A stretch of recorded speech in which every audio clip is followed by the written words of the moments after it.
नमस्कार और Zareen international television के प्रिय दर्शकों का स्वागत है। मैं तनवीर सिंह हूं और मैं आपको इस घंटे की ताज़ा खबरें लाने के लिए यहाँ हूं। और भारी बारिश के कारण एक व्यक्ति की मौत हो गई और लगभग 30 अन्य लोग घायल हो गए। नंगरहार प्रांत में स्थानीय सूत्रों का कहना है कि यह तूफान जो कल शाम शुरू हुआ था कुछ घंटों तक जारी रहा और लोगों के दैनिक जीवन को बाधित कर दिया। नंगरहार प्रांत की प्रेस विज्ञप्ति के अनुसार तूफान ने लोगों को प्रभावित किया है क्योंकि इसकी गति बहुत अधिक थी और कई दुकानों और सार्वजनिक परिवहन के साधनों को भी नुकसान पहुंचा है।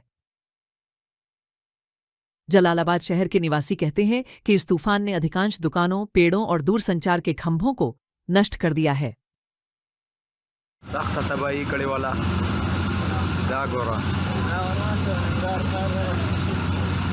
दादा पाई टोली राखत कड़ी दिलता गोरा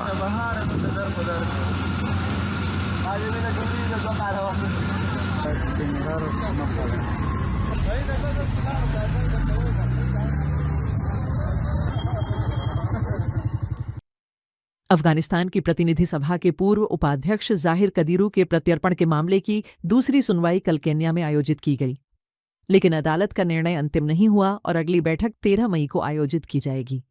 श्री कदीरू को 3 सप्ताह पहले केन्या में गिरफ्तार किया गया था और न्यूयॉर्क की अदालत के अनुरोध पर उन्हें अमेरिका प्रत्यर्पित किया जाना है, लेकिन केन्या के कानून के अनुसार आरोपी अदालत में अपनी रक्षा कर सकता है ताकि उसे प्रत्यर्पित न किया जाए। श्री कदीरू पर पोषक तत्वों की तस्करी और हथियार रखने का आरोप है। अफगानिस्तान के पूर्व राष्ट्रपति अशरफ गनी ने अपनी पॉडकास्ट श्रृंखला के एक हिस्से में कहा कि उन्होंने सैकड़ों मस्जिदें बनवाईं, लेकिन उनके खिलाफ अफवाहें फैलाई गईं कि उन्होंने राष्ट्रपति भवन मेन चर्च बनवाया है। उन्होंने कहा कि कुछ समूह हर दिन सरकार के खिलाफ झूठी अफवाहें और राष्ट्रीय बलों को कमजोर करने के लिए गलत जानकारी फैलाते थे। मोहम्मद अशरफ गनी ने कुछ मीडिया की भी आलोचना की और कहा कि कुछ मीडिया ने अभिव्यक्ति की स्वतंत्रता का दुरुपयोग किया है।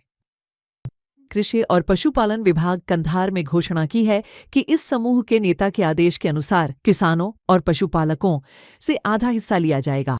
तालिबान ने इस प्रक्रिया को एक धार्मिक आदेश बताया है और इसका उद्देश्य जरूरतमंद परिवारों की मदद करना बताया है।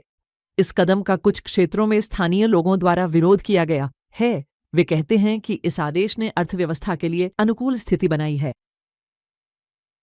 इस्लामिक सहयोग संगठन के एक प्रतिनिधिमंडल ने अफगानिस्तान रेड क्रीसेंट के सहयोग से दिल में छेद की बीमारी से पीड़ित बच्चों के इलाज के लिए एक कार्यक्रम शुरू किया है। यह कार्यक्रम 30 बच्चों की मदद करेगा ताकि वे काबुल के अस्पतालों में हृदय शल्य चिकित्सा करवा सकें।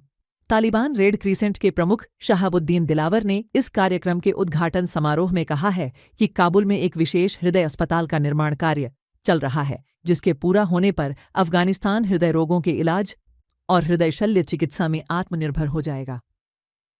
सेना भारत का कहना है कि पाकिस्तान ने कल रात भारत की पश्चिमी सीमाओं पर कई हमले किए हैं। भारतीय सेना के बयान में कहा गया है कि ड्रोन हमलों को प्रभावी ढंग से विफल किया गया और उचित जवाब दिया गया।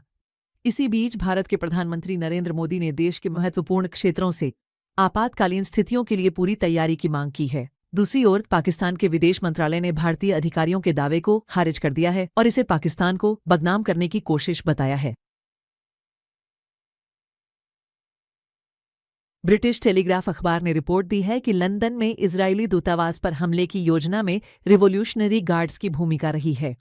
इस अखबार के अनुसार और इस्लामी गणराज्य के अंदरूनी स्रोतों के हवाले से रिवोल्यूशनरी गार्ड्स के अंदर एक कट्टरपंथी धड़ा इस ऑपरेशन की पुष्टि के लिए जिम्मेदार था। इसके अलावा इस्लामी गणराज्य के एक वरिष्ठ अधिकारी ने टेलीग्राफ को बताया कि इस मामले की आंतरिक जांच रिवोल्यूशनरी गार्ड्स में शुरू हो गई है।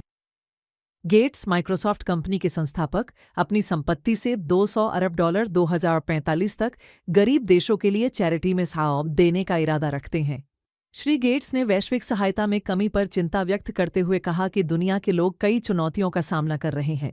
उन्होंने कहा कि वह अपनी लगभग पूरी संपत्ति इन चुनौतियों पर खर्च करना चाहते हैं। आपके निरंतर समर्थन के लिए धन्यवाद।